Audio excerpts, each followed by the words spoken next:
I watched every Overwatch 2 support guide on YouTube so you don't have to. Here's what they all agreed on. As a support player in Overwatch 2, you have less healing to do, which means you have more room for one of your supports to focus on one person. According to the pros, that person needs to be your carry.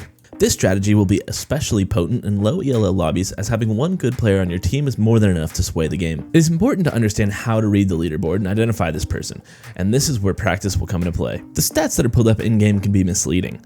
I personally look for someone with high kills and damage that will make a big difference if they stay in the fight longer. You can also pay attention to enemy team compositions and weaknesses our team might have the opportunity to capitalize on. The easiest example to understand here is if you have a Pharah and they don't have a hit scan, make that mercy swap and win the game. Your cooldowns are everything as a support in Overwatch 2. Supports can no longer get away with just healing their team. What's really going to separate you as a support is utilizing your cooldowns efficiently and making big impact plays. Supports have the strongest cooldown abilities in the game. Ana's Nade, Kiriko's Cleanse, and Mercy's Res are some of the most obvious examples. These abilities can absolutely change the outcome of a fight and therefore a game. Make sure you aren't dumping these randomly for small impact plays. Sometimes, letting someone die to save a cooldown can win you the fight and the game. The absolute most important cooldown you have is your ult. Make sure you are utilizing this on the right player at the right time. Tips further in this guide will allow you to build your ult faster, so striking a balance between holding too long for the perfect situation and holding it for the right one can be imperative. As a support, your life is the most important thing. As I was playing and implementing these tips myself, I noticed this tip to be particularly true and easy to see. This may sound stupid, but most games, especially the ultra rare close game on the ladder, I won if our supports died less than theirs and lost if we died more. Obviously this isn't a hard and fast rule, but if you lean towards one side, save your own life, reset and get back to the fight. Keeping this rule in mind can really help when you're trying to decide if you hop into a bad spot to save your tank that is outside enemy spawn, or let them die and save yourself. I'll let you decide what answer is right here.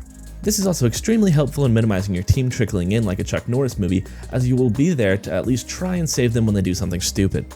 In my testing, there were multiple times and even games that I won because I didn't die and we were able to get back and contest more quickly than if I had died. Positioning is even more important in Overwatch 2 than it was in Overwatch 1, primarily due to not having a tank dedicated to peeling and helping you when you're in trouble. Not only is positioning going to allow you to support your team better, but it will make staying alive significantly easier. Ensuring that you are constantly paying attention to your positioning will help immensely in pushing your win rate up. When it comes to positioning, there are some small tips I can cover, but obviously positioning is so deep, I can make a full video on each individual map and role, so I can't go over every bit here. In general, as a support, you want to keep a few things in mind when choosing a position. First, you should find a spot where you can see the entire team, at least until they run out of LOS and scream at you.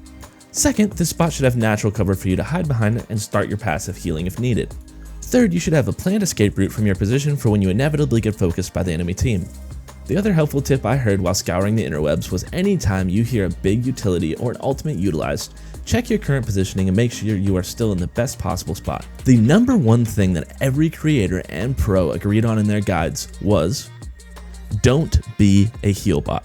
You could get away with this in Overwatch 1 due to the amount of healing required to keep up 2 tanks, but with only one tank and a lot of them will self-sustain, you cannot do this and expect to win.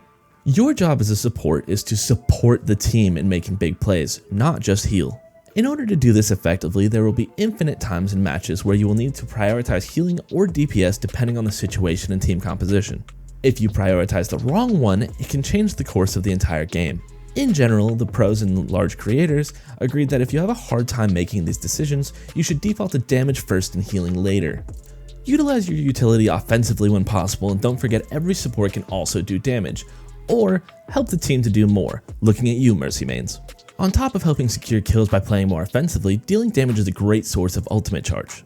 This loops back into our previous tips about cooldowns. If you get your ult more and use it properly, you are bound to win more games. I tested these tips myself, and while I wasn't instantly a god, I can tell as I continue to practice this new playstyle, I will absolutely start climbing the ladder. If you're still here and you want to see more videos like this, drop a like and subscribe to the channel. Till next time.